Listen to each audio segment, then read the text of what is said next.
ನಮಸ್ಕಾರ Karnataka. Big boss ಮನೆಯಲ್ಲಿ ಬರ್ತಿದ್ದಂಗೆ Kichcha ಸುದೀಪಣ್ಣ full ಗರಂ ಆಗಿದ್ದಾರೆ. ಮತ್ತು ಅವ್ರು ಬಂದು ವೆಯ್ಟ್ ಮಾಡ್ತಿದ್ರು 5 ಜನ ಬಿಟ್ಟು ಇನ್ನೆಲ್ಲರೂ ಇರಲಿಲ್ಲ. ಆದ್ದರಿಂದ ಕಿಚ್ಚ ಸುದೀಪಣ್ಣ ಫುಲ್ ಗರಂ ಆಗಿದ್ರು. ಅದರಲ್ಲೂ ಪ್ರತಾಪ್ ಮಾತ್ರ ಮೈಕ್ ಹಾಕೊಂಡು ಬರೋದೆ ಮರ್ತೋಗ್ಬಿಟ್ಟಿದ್ರು. ಮತ್ತು ಅದರಲ್ಲಿ ವಿನಯ್ ಗೌಡಗೆ ಮೈಕಲ್ಗೆ ಸಿಕ್ಕಾಪಟ್ಟೆ ಬೆಂಡೆತ್ತಿರೋ ಥರ ಪ್ರೋಮೋ ಇದೆ ಸ್ನೇಹಿತರೆ.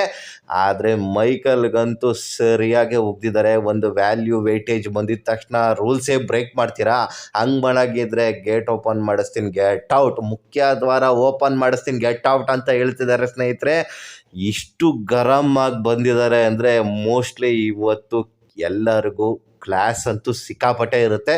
ಮೇ ಬಿ ಹೋದ ವಾರ ಕಿಚ್ಚನ ಚಪ್ಪಾಳೆ ಬಗ್ಗೆ ಅವಮಾನಿಸಿದ ನಮ್ರತಾ ಗೌಡಗೆ ಈ ವಿಷಯವಾಗಿ ಸರಿಯಾಗಿ ಮೋಸ್ಟ್ಲಿ ಕ್ಲಾಸ್ ತಗೊಳ್ಳೋ ಪ್ರೋಗ್ರಾಮ್ ಅಂತೂ ಇನ್ನೂ ಜಾಸ್ತಿ ಇದೆ.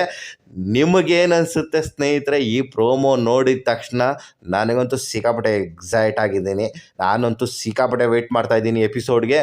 ಮತ್ತು ನಿಮ್ಮ ಅನಿಸಿಕೆ ಏನಾದರೂ ಇದ್ದರೆ ಕಮೆಂಟ್ ಬಾಕ್ಸಲ್ಲಿ ತಿಳಿಸಿ. ಹಾಗೆ ನನ್ನ ಚಾನಲ್ನ ಯಾರ್ಯಾರು ಇನ್ನೂ ಸಬ್ಸ್ಕ್ರೈಬ್ ಮಾಡಿಲ್ವೋ ದಯವಿಟ್ಟು ಸಬ್ಸ್ಕ್ರೈಬ್ ಮಾಡಿ. ನಿಮ್ಮ ಪ್ರೀತಿ ವಿಶ್ವಾಸ ತುಂಬ ಇಂಪಾರ್ಟೆಂಟು. ನಮಸ್ಕಾರ.